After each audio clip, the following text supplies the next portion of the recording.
Breaking Suigam નવા વર્ષની રાત્રે ગમખ્વાર અકસ્માતની ગોઝારી ઘટના બની.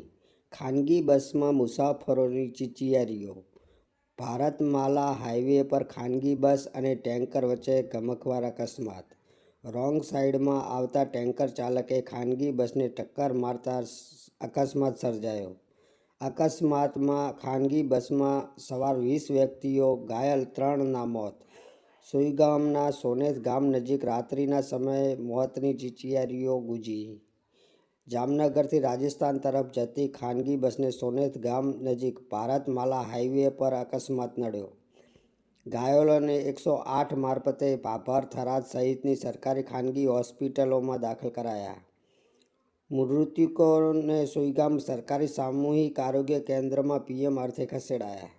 ઘટનાની જાણ થતાં સુઈગામ પોલીસ ઘટના સ્થળે દોડી આવી અને ઘાયલોને સારવાર અર્થે ખસેડવામાં જહેમત ઉઠાવી. અકસ્માત એટલો ભયંકર હતો કે ખાનગી બસનો કચ્ચર ઘાણ વળી ગયો.